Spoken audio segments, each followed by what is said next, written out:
Now, law. Why did you choose law? Because I was almost killed in an accident in the steel mill.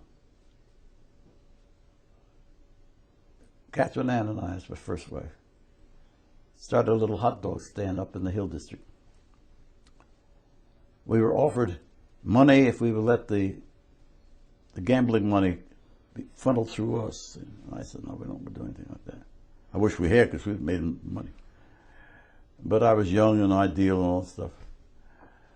So we almost starved because the kids would come up, you know, they had a nickel from Catherine Ann would give them a hot dog and an ice cream cone for a nickel. Cost us maybe 40 cents just to get those things. So we weren't doing too prosperously. The husband of the woman who owned the building where we had said to me, Roy, how you doing? I said, no, you know how I'm doing. I said, you know that. He said, well, how'd you like to work at the steel mill where I work? I said, I don't know a damn thing about steel mills. He said, that's not what I asked. I said, would you like to work there? I said, they pay money? He said, yeah. He said, all right. I said, I'll go with you. Never thinking I get hired. I went with him the next morning, went to this, right in Pittsburgh, where we now call a strip district. There were 2 or 3 steel mills.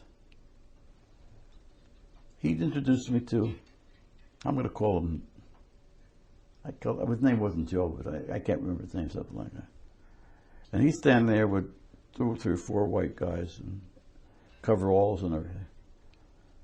He said to me, I understand you're a chipper. I didn't know what a chipper was. I said, oh, yes, sir. He said, you're a chipper? I said, oh, yeah. He said, well, I'm going to find out. He said, I'm going to get a hammer and I'm coming back and see if you're a chipper. He disappears. Thank God for the guys around me, all white. One of them said, look, kid, you don't fool us. You don't know what a chipper is, do you? I said, no. They said, well, here, this is a chipping gun they showed me. It's an air hammer. And you put in a hard steel chisel in the nozzle of it and release the pressure, and the steel go out and hit the steel chisel would take pieces off the iron, and you were chipping. It was a chipper because when the hot steel came out of the ovens, it would have defects in it that you had to chip out before they could put it in the rolling mills. So when he came back, he said, here, what have I had? I said, chipping hammer. All right, chipping hammer. He said, go and use it. I said, how am I going to use it without air? Oh, you do know how to chip. I said, I told you so. So I was hired as a chipper. Now, I worked there for a month before that I could convince the guys, let me do some of the work. As soon as they put one of these great big, they were this square and longer than these 2 rooms, steel in front of me. My job was to take the chipping hammer, hold on to the chisel, because if you let the air hit that chisel, somebody in front of you's dead, because it came right out. Every time I picked up the chisel and the hammer, one of the guys said, get out of here, kid, let me show you how to do this.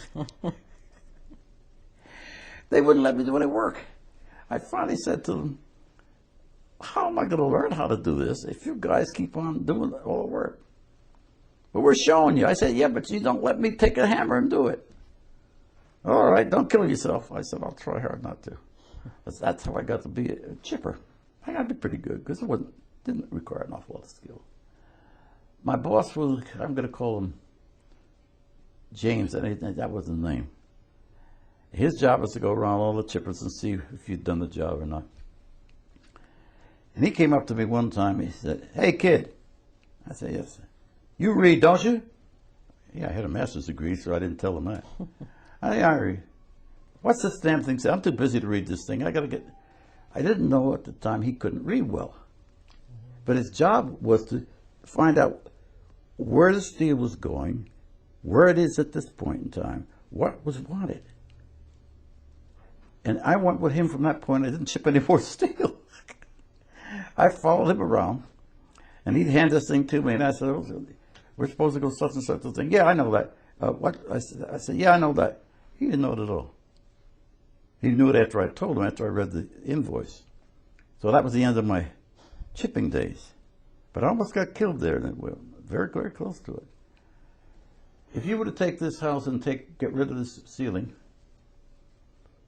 get rid of this floor, and go up to the roof, it's about the same length as this house is long. A great big wooden box had been built the size of this, well, wider than this house is wide, about twice the wide, where they would lower these great big bars of steel down, which were still hot, onto not the floor, but onto a rack. And you got out of there. Your job down there was to make sure things came right. Sure. Then when you got out of there, they put a roof on it and released steam and whatever acid they wanted to clear the things up. And that became my job because I was young and agile, and these big bellied guys couldn't climb that steel ladder the way I could. I was down in there one time, and the steel ladder was here. The rest of this building is this wide. And I'm standing about here to the steel ladder. There's a cloud above us, steam cloud. Mm-hmm. The guy operating above me should not have released any steel until he could see clearly it's going down. He made a mistake. He let that steel bars down where he couldn't see it, which meant they tilted slightly. Once they tilted slightly, they came roaring down. If I had been any other place except within reach of that steel ladder, wouldn't have been anything left of me but pieces.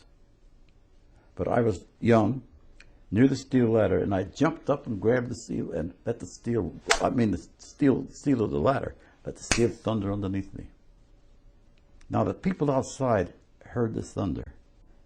They were experienced. They knew what had happened. They knew they were going to pick up my pieces. On the edge of the, cussing like a sailor. About this dumb son of a bitch who almost killed me. Sirens came, the medics came, the workers came, and one of them looked.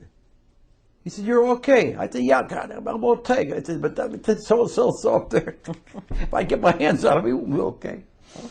So they came down. They said, "Don't you move." I said, "I can climb a goddamn ladder. Don't move." They were convinced that somehow I had to be injured. And it would have been injured, I'd been killed. If the steel hit me, I was gone. There'd been pieces of me, that's all it would have been. He wouldn't let me go up where that guy was, because he was frozen in his little section. Mm-hmm. They had to send someone expert up to pry him out, because he was sure he'd kill him. I went home. They said, you better go home and rest. I said, I'm all right. I'll go home. Come see you tomorrow. I went home and my wife said, "What are you doing home so early?" I said, "Nothing to do. I almost got killed in the middle." "What?" And I told her. She said, "I don't want you to go back there." I said, "Neither do I." I said, "What the hell am I going to do?" She said, "You're always talking about going to law school. Why don't you go to law school?"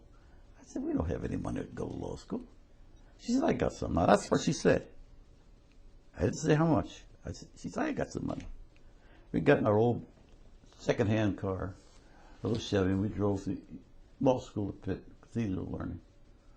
Went into the proper office, and this old woman was there, very polite. "What may I do for you, sir?"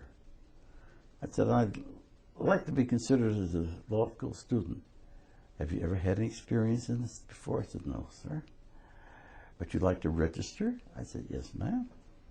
"Well, then very well, sign this." I said, "I'm in trouble now because I don't have any money." I said, "Well, how much money does it take?" $9.50.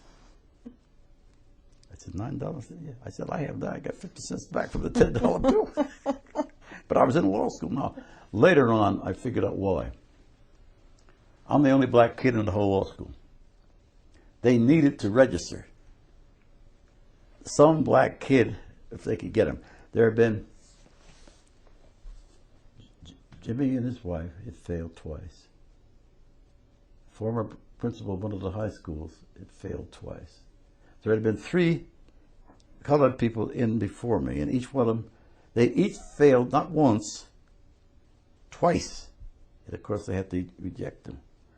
So the school was, I think, desperate to get someone in there of color because they couldn't be attacked by the NAACP or the others.